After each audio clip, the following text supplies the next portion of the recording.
and thank you for watching this presentation, Sisters Rodeo Past and Present. I'm Laurel Westendorf. I'm part of the Community Relations team at the Deschutes Public Library. Every month, we bring you a series of programs based on a theme, and this month's theme is strings.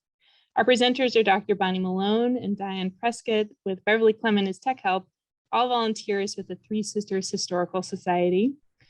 Bonnie is celebrating her 40th year as a chiropractor, a practice she started shortly after moving to Sisters in 1981. When she joined the Sisters Rodeo Association in 1982, she found her journalism degree from University of Oregon came in handy when she took over programs and advertising. She served on the Sisters Rodeo Association Board of Directors for 38 years. Diane Prescott is on the board of directors with the Three Sisters Historical Society and has been a Sisters Rodeo Association member since 2006 and was named Volunteer of the Year in 2013. She has also been involved with the High Desert Museum, Sisters Folk Festival, and is president of the Central Oregon Donkey Association, using her professional background in business administration, marketing, and event planning for all these endeavors. I am so pleased to have Bonnie and Diane walk us through the history of the biggest little show in the world. Thank you, Laurel, for inviting the Three Sisters Historical Society here today. We've enjoyed putting this together and acknowledge that it is not a complete or comprehensive history, only what the time allowed us today will bear. If those in your audience have more stories they would like to share or memorabilia to lend or donate, we would be grateful to hear from you. Our email is threesistershistoricalsociety@gmail.com. One of the most beautiful venues for any rodeo in the United States. This is how U.S. Representative Greg Walden described the Sisters Rodeo. There have been cowboy contests around towns across the West as long as there have been cowpokes wanting bragging rights for being the fastest, toughest, or most talented. In one of the go-to books of Sisters history, That Was Yesterday, the authors tell Jesse Scott's story of one of Sisters' earliest bucking contests held in 1910. It was held on Fur and Adams Streets on the old Ball Diamond, roughly behind where the Belfry stands today. There was no arena or corral, no admission charges, and no entry fees in those days. Buzz Glover won the contest on this day. Here is a photo of Sisters in the early 1900s in one of what an early rodeo might have looked like in this era. It is from a different region, but this was the best we could do, but we wanted to share with you what that type of arena or rodeo event would have looked like. In the early 20s, the Sisters Commercial Club sponsored bucking contests, bull riding, and races held at the intersection of Main and Oak Streets. While proceeds were initially for promoting the town, after the devastating fires of 1923 and 1924, the money was donated toward the purchase of much needed fire equipment. Now, Bonnie is going to share with you a story she has written about the development of the Sisters Rodeo Association. Thank you, Diane. After decades of more random rodeos, cowboys competed in the first official Sisters Rodeo. These cowboys, amateurs and professionals, wore cloth squares hand-painted by rodeo members with their competition numbers pinned to their backs. 10 local couples had pooled $10,000 to produce the rodeo east of town on land next to the site which became Sisters Airport. 2 years later, they purchased land on the west end of town where Hoyt's Hardware is now located, hosting rodeos there for the next 34 years. The events included bull and bronc riding, calf roping, bulldogging, wild cow milking, and wild horse races. Except for the announcer and the stock suppliers, the rodeo was an all-volunteer production, a proud tradition into the 21st century. At the local Hitchcock Mill, donated timber was milled by rodeo volunteers and used to build the arena and a few stands. The rodeo attracted the best in the business from the beginning. Mel Lambert, one of the first inductees in the National Cowboy Hall of Fame, announced its Sisters for 9 years. World champion cowboys competed every year, and the rodeo's reputation grew. Stock came from local ranches and proved worthy. From 1956 through 1960, Sisters Rodeo was an amateur event sponsored by veterans of foreign wars. Their profit built a small theater in a town that starved of nightlife. But dwindling interest in amateur rodeo led the VFW to step aside after 5 years. It appeared that Sisters Rodeo had sent its last cowboy out of the bucking chute. A legendary pickup rider and competitor, Pat Fisk, also in the Hall of Fame, produced the rodeo at a loss the next year because he hated to see the rodeo die. Salvation came in the form of Mert Hunking, a cowboy born with rodeo in his blood. Hunking and a one-year partner ramrodded the rodeo in 1962. Then the Hunkings produced the show on their own, Mert as arena director and organizer, and his wife Martha in charge of tickets, concessions, and the Buckaroo Breakfast. In 1963, the rodeo reorganized with Homer Shaw as president of the renewed association. Stocks was supplied by Sunbane of Redmond and the famous Christensen Brothers Rodeo Stock Company of Eugene. Such quality of rodeo stock brought the best rodeo cowboys to Sisters as part of their circuit, where they competed with local amateur cowboys. With a small membership, the new organization purchased the rodeo grounds in town in 1968. 3 years later, Hunking and two partners formed Sombrero Stock Company, which supplied consistently fine rodeo stock until 1988, setting a pattern of excellence which fans came to expect. Still, the rodeo had problems, especially with new government regulations. Outhouses were in need of replacement. The fire marshal wanted overhead sprinklers. Weather was always unpredictable, often reducing spectator numbers. What did the inventive rodeo board do? They brought 100 or so hoses from their homes for fire safety, revamped the outhouses, and even pumped the grounds through the night after a flood one year so rodeo could continue the next day. By the mid-1970s, the obstacles seemed too great and the income too unstable. The rodeo grounds were sold, yet local citizens did not want to see their rodeo disappear. They held a meeting for anybody who had a horse or an interest in the rodeo. Again, rodeo reorganization saw Homer Shaw as president. In 1977, the rodeo was held on Hunking property just east of town with borrowed bleachers and temporary fences. For the next 2 years, it was on the Topping Ranch on Harrington Loop, just west of the current site. The fences and bleachers continued to be borrowed or rented and were hauled by members from as far away as the Willamette Valley. 1980 found the rodeo at its permanent site on 33 acres purchased from an original member, Virginia Campbell. Within a few years, the rodeo had installed permanent stands and arena fencing by creatively selling box seats in advance for 10 years to investors. Sisters joined the International Professional Rodeo Association in the early 1980s. World champions in that organization, along with amateurs, competed every year. But by that time, the association had about 60 members and a seasoned list of volunteers.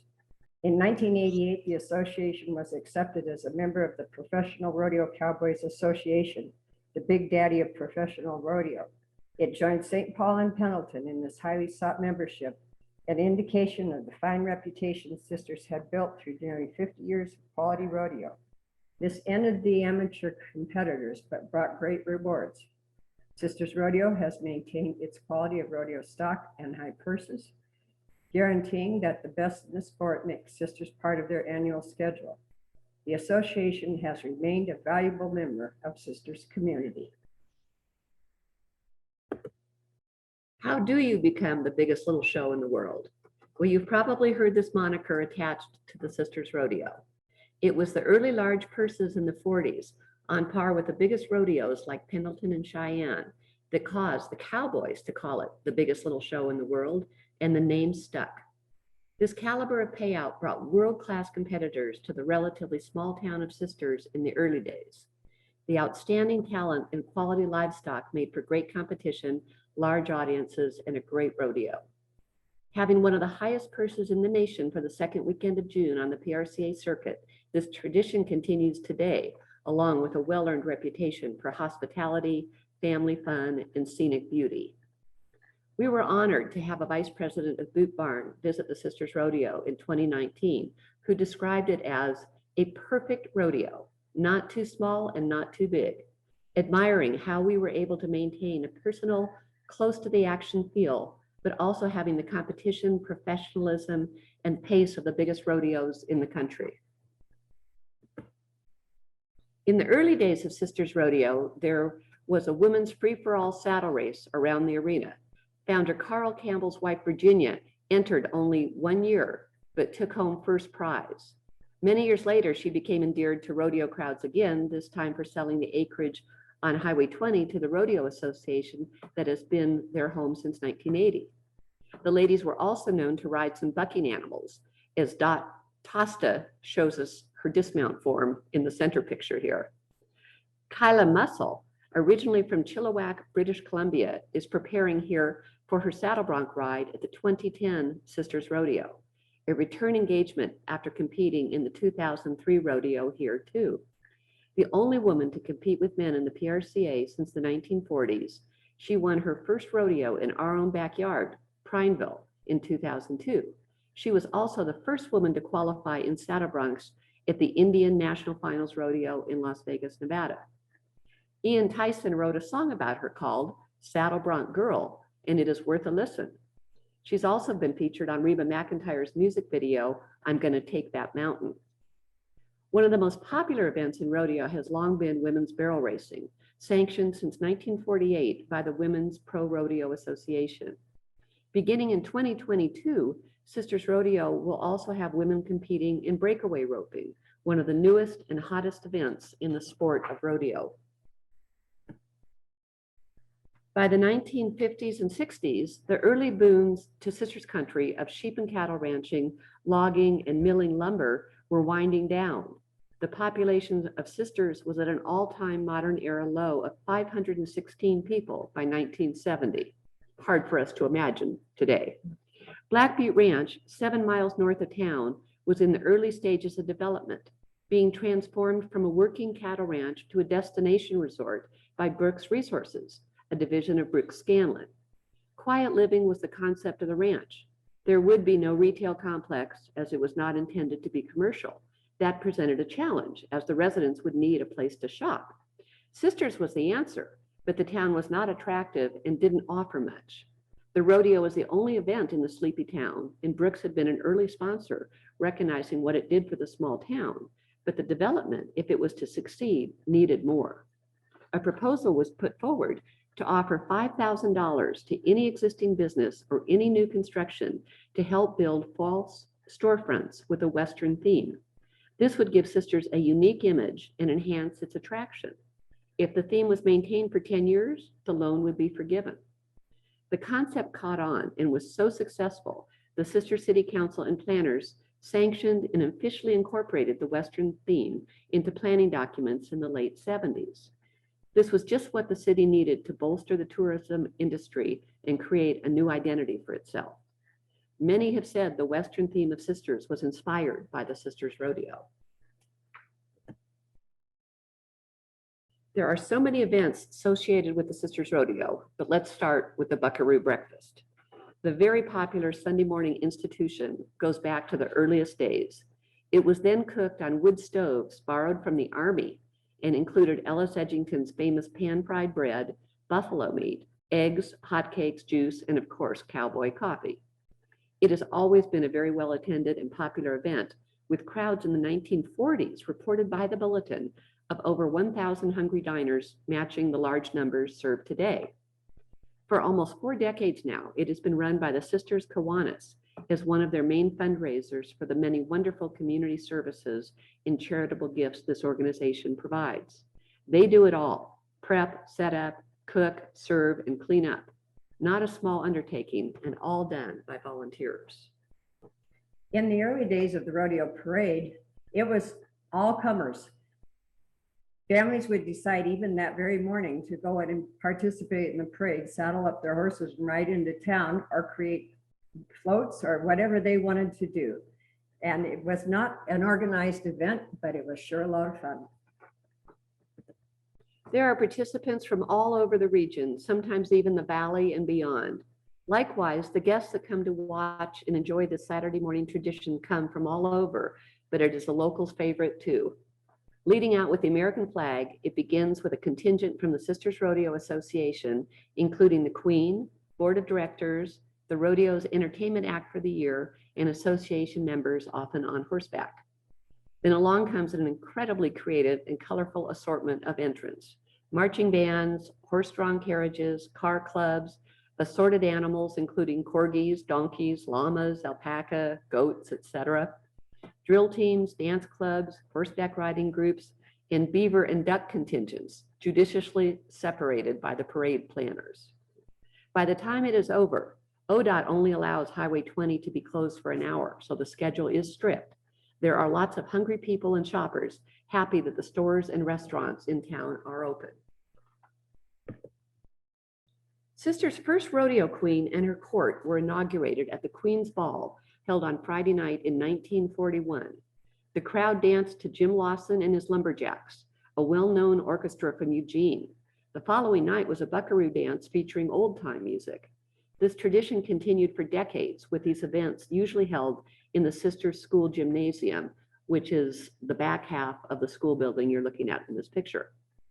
As the town has prospered and developed, many other venues in town have gotten in on the action, hosting live music and many great Western dance bands. Sisters Rodeo has occasionally put up a large tent at the rodeo grounds and held after-event dances complete with bands and enjoyed by many.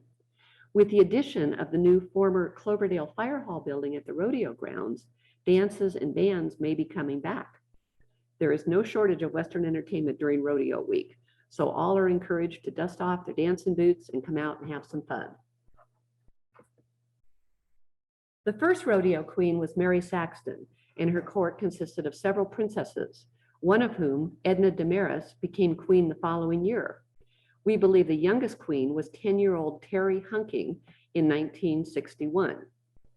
From its inception, the Sisters Rodeo Queen title was awarded to the young lady who could sell the most raffle tickets to a steer or a colt. But one year, the designated steer escaped into the Indian Ford area north of town, and it took 2 days for rodeo volunteers to round him up. This process then evolved into the currently held competition of horsemanship, speaking ability, and presentation before a selection of judges and guests. The Queen not only reigns over the Sisters Rodeo and Parade, attending all the performances, but she also serves as an ambassador throughout the year on behalf of sisters, traveling to many Pacific Northwest rodeos, doing speaking engagements and meeting the public at many special events. She has provided a wardrobe, travel expenses, and the Sally Levitt Queen's Scholarship. Mary Olney of Warm Springs was chosen to be the next Sisters Rodeo Queen back in the fall of 2019 to serve for 2020, canceled by COVID-19. She thought she was going to reign in 2021, canceled by COVID-19. I don't think any other queen in Sisters Rodeo history can say that she had a 3-year term, but Mary is looking forward to 2022. A niece of Warm Springs Chief Delvis Olney Sr., she was raised in a rodeo family. Her father a rough stock rider, her brothers all bronc and bull riders, and even her grandmother, Catherine Wata, was a bareback rider. She says, "They installed in me a love for animals, rodeo, and the Western way of life. Her long-term goal is to become a pediatrician." We also have in this slide a 75th anniversary tribute to all the former Sisters Rodeo Queens who were able to attend the event in 2015, riding on a float in the parade and later making a grand entrance into the rodeo arena before the afternoon performance. Above them is a sweet picture from 2018 of the reigning queen, Haley Conzi, joined by her new friends and former Sisters Rodeo Queens, Amelia Breckel, Allison Fazzolari, and Michaela Kohlermeyer. These gals have grown close, supported each other, and proudly become active and valuable members of the volunteer Sisters Rodeo Association. If you've ever attended a rodeo, you know that it opens with a beautiful and moving presentation of the flag. In Sisters, our reigning rodeo queen races into the arena with a very large flag and makes a full lap around before she and her horse settle at attention in the center. People are standing, cheering, and hats are off. This is followed by the national anthem and a word of prayer from the announcer for our troops, the contestants, and the livestock, and usually some words of gratitude for all the blessings that we are enjoying. It is hard not to be moved by this tribute, and for me, a feeling of proud to be an American. In 2013, we had a special honor. The son, Alan Shadd, of one of our board members, serves in the United States Air Force, and while on leave from service, he came to visit the Sisters Rodeo. He brought a flag that had flown over his base in Afghanistan and presented it during the opening ceremony to our president, Glenn Miller. It's amazing and very rare in most organizations to have committee members, also called board members, that work harder than a membership. But that kind of leadership in Sisters Rodeo, this is part of the reason the association has thrived while many other smaller rodeos have not survived. These are some of those leaders. Mert Hunking and his wife Martha really saved the rodeo tradition in Sisters. He passed in 1987. That year, the rodeo parade honored this cowboy and stock contractor with prizes in his name. Homer Shaw is shown here next to his wife Norma at his 100th birthday party at Sisters Rodeo grounds. The Shaws may have been the longest serving members of Sisters Rodeo. He was president in reconstructions and remained on the rodeo committee until they moved from the area. Norma organized the monthly evening potlucks and directed ticket sales. Homer managed the grounds maintenance and worked the arena for all performances until he just couldn't physically do this quick on your feet job. John Lovett has been the longest serving rodeo committeeman since the 1970s. He has served as president, but his greatest value has been as the arena director, working with stock contractors to keep the action flowing. This lack of lag time is one of the highest compliments given Sisters Rodeo by fans, and the nod goes to Lovett for such impressive organization behind the chutes. Glenn Miller, who is in the photo with the Shaws, has served as a committee member for decades and is the record holder for the presidency of the organization for 22 total years. He campaigned for membership in the PRCA, which changed the game. He generously supplied equipment for rodeo construction and often sent his own crew to be sure projects got done on time. John Morris focused his presidency on remodeling and renovating rodeo buildings that had seen better days. His contribution is visible for all fans when they arrive, eat, and shop, a presidency focused on beautification and improved function. Billy Bob Bruns raised the standard for finding sponsors and advertisers during his committee years and his presidency. He personally sought more financial support from businesses in Bend and Redmond, literally walking into those businesses to promote, which garnered new interest. The results go to the association into enhancing sponsorships, so more prize money became available, keeping the rodeo in the top 20 of purses in the nation, which continues to draw world champions and upcoming stars. Mike Reed was a committee member and a president during the rodeo's IPR days when amateurs competed along with professionals. As a new member, the rodeo board requested he oversee the purchase of the permanent home south of Sisters after the offer had been made. Mike Oxman was the president when the rodeo's permanent location was purchased. He and 35 members and community volunteers had the grounds ready for a rodeo in 2 months. He was also one of the 2 board members who searched for the missing steer for 2 days in the last Queen's raffle contest. The women behind the scenes were the backbone of rodeo, especially in the ticket office, where they worked from January until mid-July. These included Norma Shaw, Martha Hunking, Irene Marvin, and Kathy Williams. Now tickets can be purchased online, yet these unsung heroes spent at least 10 years each to satisfy fans with tickets from the office. Thank you, Bonnie. That is all so true, and they are very, very special people. Now we want to talk about some of our professionals. These may be the greatest team in all of rodeo. With decades of experience and loads of talent, these guys enjoy what they do, and it shows. Kurt Robinson, there aren't too many people anywhere that know as much about the cowboys and cowgirls that compete as this guy. Sometimes I think he has a couple microchips stashed under that cowboy hat. A phenomenal statistician and a great announcer, his presence is always appreciated. Wayne Brooks, once a rough stock contender himself, he knows the sport from the inside out and ably moves around the arena during our shows on horseback. His smooth voice resonates with the crowds, and he is able to share details from the cowboys or the judge's perspective, helping us understand the ride and the score better, always informative and entertaining. Jason Buchanan, our sound system guy, the best. He knows how to pull up a song in a flash, and there are about 11,000 songs in his repertoire that is perfect for the moment to electrify the crowd and get everyone stomping their feet, howling with laughter, or singing along. As a side note, he rodeoed while at Mountain View High School in Bend. J.J. Harrison, Our barrelman, also known as the rodeo clown. JJ is an institution here and the crowd loves him. Sisters Rodeo gave JJ his first professional gig, and this to a school teacher with a master's degree. Not many clowns can say that, but you can tell by the great rapport he has with the kids. We even have Paint Your Face Like JJ Day. Bullfighters, Rowdy Berry and Danny Newman. These are the brave and hardworking guys that try to keep those daring young bull riders safe. Rowdy started at 14 years old and after a 30-year career retired recently. He received a big send-off from a grateful Sisters Rodeo with a beautiful wood sculpture from local chainsaw artist Skip Armstrong. And these pickup guys. Like the bullfighters, these guys can be lifesavers. When a bareback or saddle bronc rider has made the 8 seconds, these guys race out there, get astride the bucking horse, and help the riders dismount safely. Then their job is to make sure the horse gets out of the arena as quickly as possible. Now we come to memorable moments. There have been so many great moments in the history of Sisters Rodeo, of course, but we are just going to describe a few here. In 1988, Sisters Rodeo hosted the Challenge of the Champions.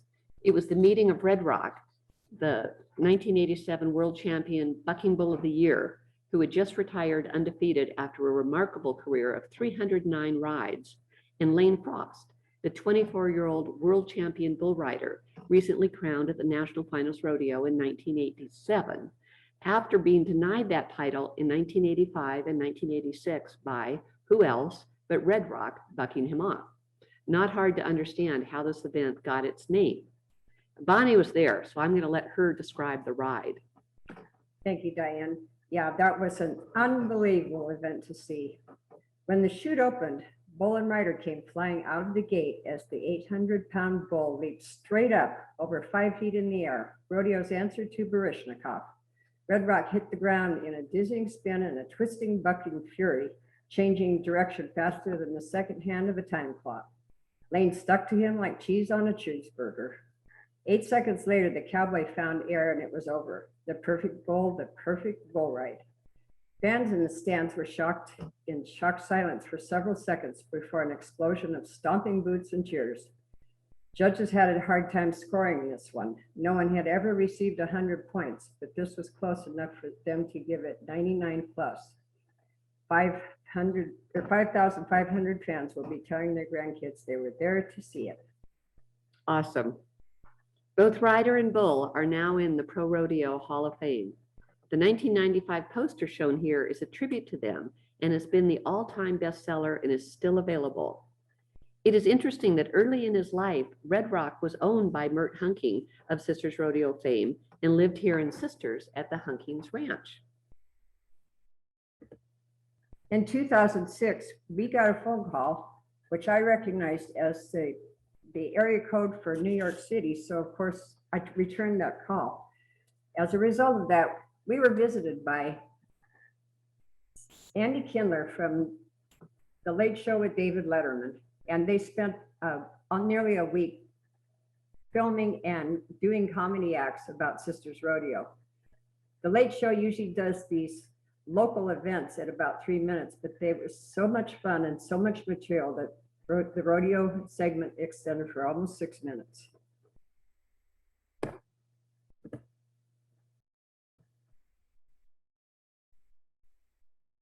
Now we're going to share with you a video of an event in 2010 of a bull who had finished his ride and took a look at JJ, who had jumped into the barrel, which is part of his normal act. But this bull was not done for the day. He had other ideas. Let's let you enjoy it.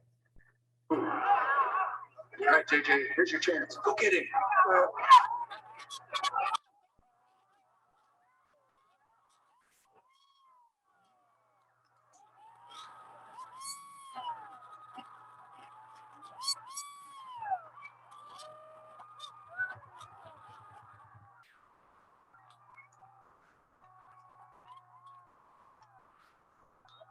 We might know that this was the first year that Wayne Brooks won Announcer of the Year, and we think it's because of this event at our rodeo, which caused him, after the ride, after the soccer match, The bulls stood out there digging a hole, which Wayne said, JJ, he's out here digging you a grave.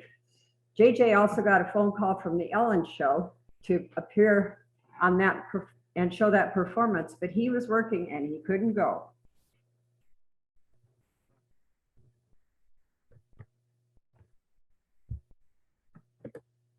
Well, we could go on all day about memorable moments at the rodeo, but you'll just have to come and attend and see for yourself. Now we're up to Rodeo Today. This is a fun quote from Diane Prescott, Hall of Fame quarterback. Sisters Rodeo is like Mardi Gras and the Super Bowl rolled into one. Pretty much sums it up. Bonnie, you know Dan. Do you have anything else to add? I would like to add that in, I think it was 2017 or 2018, Dan Fouts missed his first rodeo since 1972, and he was heartbroken to not be there, but the San Diego Chargers were holding a special Hall of Fame event, and of course he needed to be in attendance. Understandable. Here is a beautiful drone shot of the rodeo grounds, reflecting how some of the technical aspects have changed with the times, including the huge Jumbotron screen and Wi-Fi capabilities for instantly relaying judges' scores. But rodeo itself is surprisingly old-fashioned and little changed.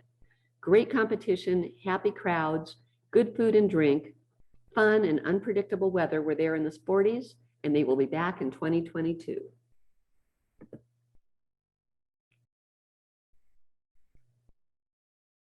Some of the events are shown on this screen. Among the favorites, and honestly, it's very interesting that the crowd really is attracted to the barrel racers, but bull riding is probably the star of the show. Anyway, we've had lots of national champions come through Sisters, some rated champions from Sisters area and Central Oregon. Okay. Here we have team roping. We've got calf roping and another shot of bull riding. Sometimes the bloopers get as much audience reaction as the big scores. Perhaps there should be a prize for best dismount of the day. I might give it to the saddlebrock rider in your lower left screen here, doing a swan dive over the head of his horse.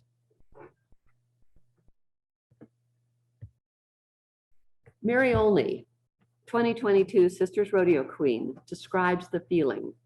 I'm not sure if there's something in the lemonade or it's just the surrounding atmosphere, but there is a closeness that you can feel right when you step through the front gate. When you attend Sisters Rodeo, you feel like you're part of a family. Over the 15 years I've been with the rodeo, we have been blessed with two great photographers, Gary Miller and Jerry Baldock, both members of the association who have generously shared their time and talents. As you can tell by these great photos, they both have a penchant for capturing the human side as well as the action. There is information at the end on how you can get to their websites and see many, many more great photos. In the mid-1960s, the Sisters High School closed, sending students to Redmond High. In 1992, with enough population growth, a new high school opened in Sisters. This led Sisters Rodeo to proudly begin a scholarship program. Since 1993, the rodeo has granted over $150,000 in annual scholarships to graduating seniors, making it one of the largest scholarship programs in the school district. But there is more. Sisters Rodeo has long allowed local nonprofits and schools to manage food and beverage venues during the rodeo. These groups are awarded a percentage of that venue's income, which for many of them is their biggest annual fundraiser. The rodeo was also a founding partner of what is now Sisters Parks and Recreation District. Fundraisers by the young organization were held at the grounds, helping to build parks and rec centers without taxpayer expense. Just this spring, in a letter to our governor, the Deschutes County Board of Commissioners described how the importance of this event from both a community and economic perspective could not be underestimated, with a $600,000 impact on lodging and a multiplier effect to other sectors, putting the rodeo's impact on Sisters in the millions of dollars. A few years ago, the Cascade Business News also wrote about the enormous impact the rodeo has to the local economy, bringing in tourists from all over, filling lodging, campgrounds, restaurants, and businesses who extend their hours and hold many special events, bringing in millions to the local economy. And don't shortchange locals in this mix. It isn't just a tourism draw. Thousands of locals attend the rodeo each year, and families from all over Central Oregon come here to attend the parade on Saturday morning and then browse, shop, and dine in town. The Sisters community rolls out the red carpet the week of rodeo to ensure that everyone has a great time and will enjoy all that Sisters has to offer. Many people have discovered Sisters because of the rodeo. And I think Bonnie has a few words she wanted to share on this too. Yeah, I would like to add that with new restaurants and pubs, it started with the Hotel Sisters and the Gallery Restaurant. But during rodeo, the local night spots simply rolled up the rugs, remove their furniture, and make more room for dancing and socializing. Bouncers were often local retired police chiefs and deputies, which got great laughs from the locals. We want to thank all of you for sharing this journey with us.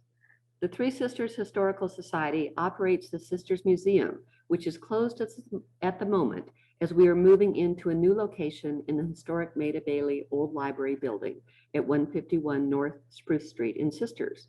We hope to be open by September 1st. Bonnie and I would also like to offer our thanks to Beverly Clement for her technical collaboration in creating this presentation. Without her skills, creativity, and patience, this wouldn't have happened.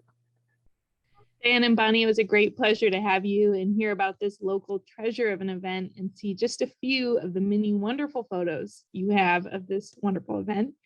Thank you in the audience for watching today's program. We have more wonderful programs that you can check out that are all fun, free, and mostly virtual. Visit DeschutesLibrary.org/calendar or visit our YouTube channel. Until next time, and hopefully see you at the rodeo in 2022.